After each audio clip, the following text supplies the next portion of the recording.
কথায় বলে ইচ্ছে থাকলে উপায় হয়। আমাদের হাতে সত্যি সময়টা কম থাকলে ইচ্ছে ছিল প্রবল।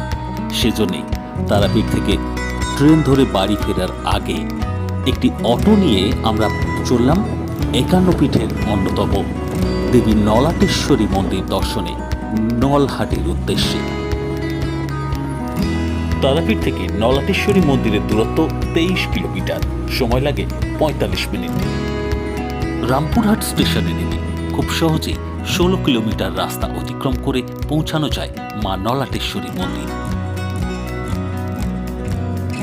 নিকটবর্তী রেল স্টেশন নলহাটি। স্টেশন থেকে অটো বা টোটোতে খুব অল্প সময়ে পৌঁছানো যায় মায়ের মন্দিরে। এছাড়া সড়ক পথেও আসা যায় নলহাটি বা নলাটেশ্বরী মন্দিরে।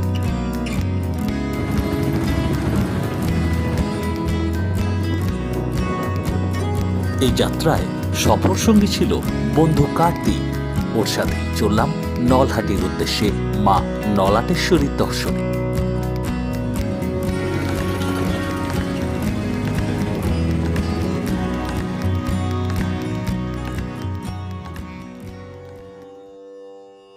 পশ্চিমবঙ্গের বীরভূম জেলায় ঝাড়খণ্ড সীমানাবর্তী ব্রাহ্মণী নদীর তীরে এই নলহাটি জনপদ তথা নলাটেশ্বরী মন্দিরের অবস্থান। ৫১ পীঠের অন্যতম এই নলাটেশ্বরী পীঠস্থান। প্রচলিত ধর্মবিশ্বাস অনুযায়ী এখানে দেবীর কণ্ঠ নদী পতিত হয়েছে।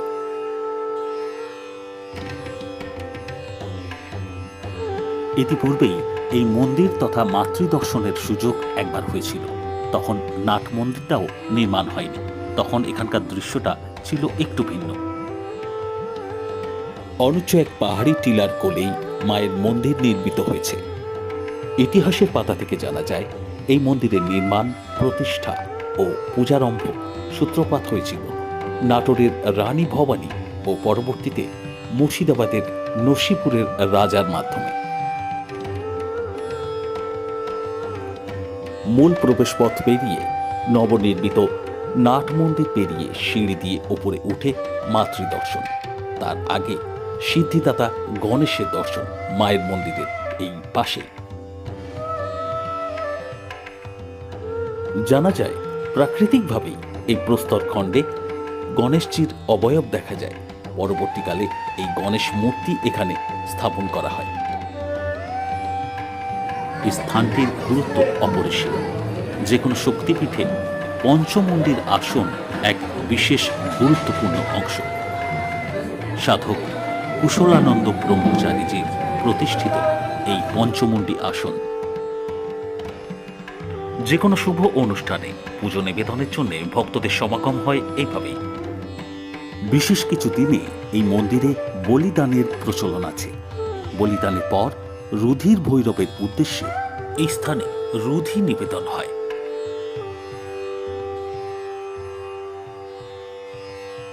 ফুল ফুটলে যেমন মৌমাছিরা ঠিক খুঁজে পৌঁছে যায় সেখানে, ঠিক তেমনি মাতৃকৃপার আশায় তার কাছে পূজা নিবেদনের উদ্দেশ্যে ভক্ত সমাগম হয় বিভিন্ন প্রান্ত থেকে।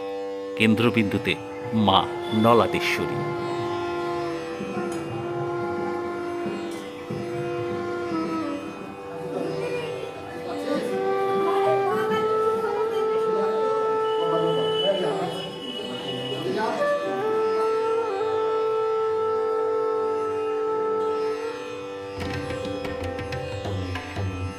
দূর থেকে পৌঁছানোর কষ্ট লাঘব হয়ে যায় এক নিমেষে।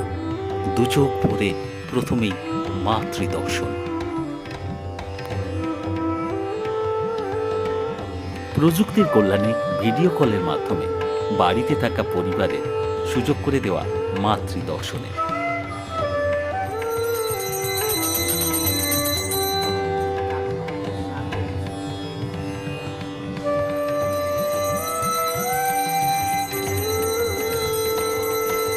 পুরোহিতের পূজার্চনা শেষে সুযোগ আসে মাতৃচরণে পূজা নিবেদন করার।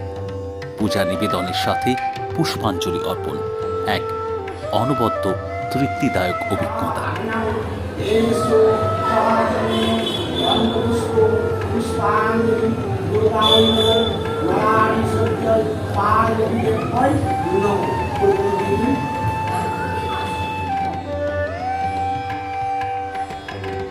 আমায় একটু জায়গা দাও মায়ের মন্দিরে বসে। মায়ের সামনে, মায়ের মন্দিরে এই মুহূর্তে বসার সেই সৌভাগ্য প্রাপ্ত হয়েছে। এই মুহূর্তে মায়ের মন্দিরে বসে ভীষণ রকমের একটা শান্তি, তৃপ্তি মনকে ছুঁয়ে যাচ্ছে। জয় মা, জয় মা, জয় মা।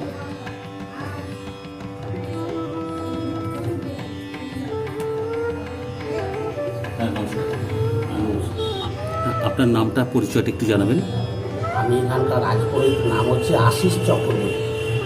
আচ্ছা, এই স্থানের মাহাত্ম, এই পীঠস্থানের মাহাত্মের কথা একটু আপনার কাছে শুনতে চাই।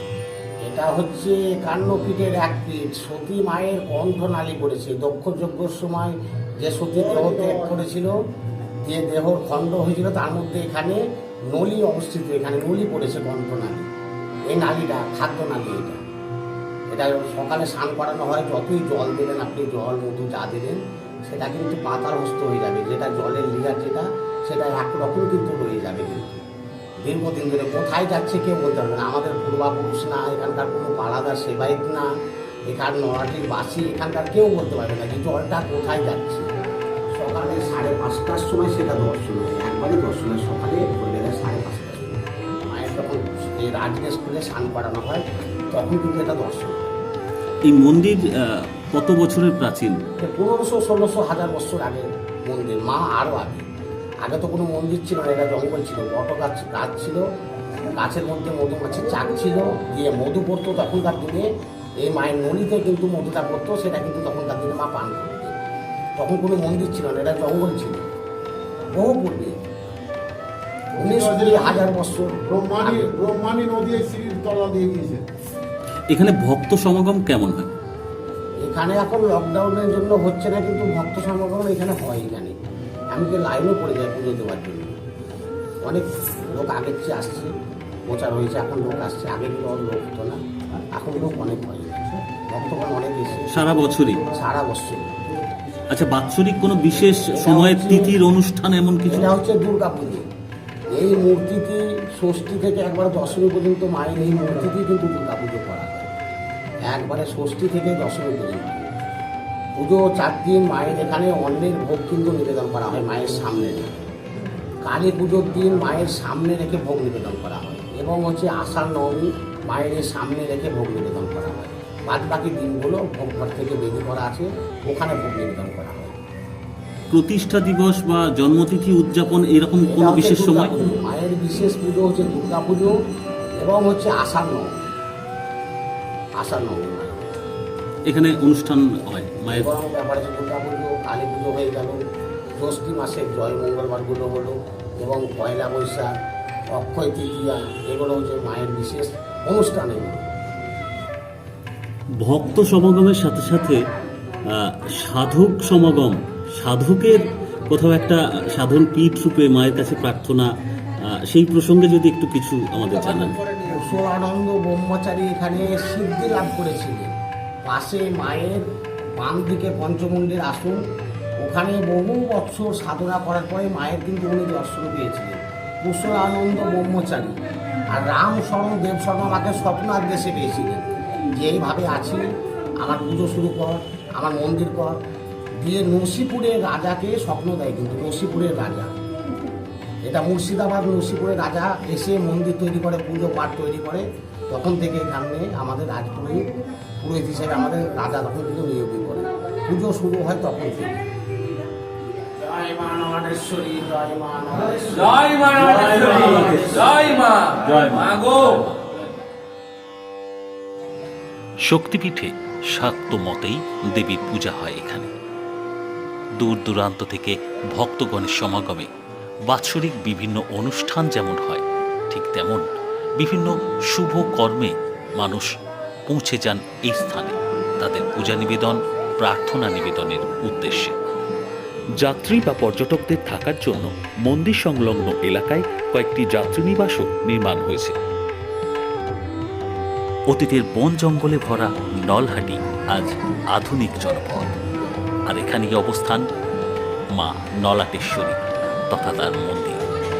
সময়ের সাথে সংস্কার হয়েছে, নবনির্মাণ হয়েছে, কিন্তু মানুষের বিশ্বাস, মানুষের ভক্তি আজও অটুট ও অপরিবর্তিত। পীঠস্থান দর্শন ও পূজনের পরে সেই পীঠস্থানের ভৈরব দর্শন আবশ্যিক। এখানে মা নলাটেশ্বরীর ভৈরব যোগেশ ভৈরব নামে অবস্থান করছেন। এই মন্দিরের নির্মাণকালে খনন কার্যের সময় শ্রী বিষ্ণুর চরণচিহ্ন সম্বলিত এই প্রস্তরখণ্ড উদ্ধার হয়। তখন থেকে ক্রমান্বয়ে শ্রী বিষ্ণু ও যোগেশ ভৈরব তথা শিবের পূজা হয় বৈষ্ণব মতে। এমনটাই জানালেন মন্দিরের পুরোহিত মহাশয়।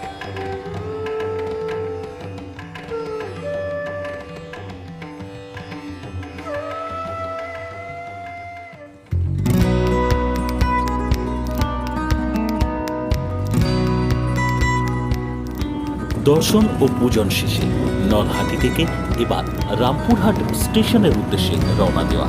দুপুরে ট্রেন ধরে বাড়ি ফিরতে হবে যে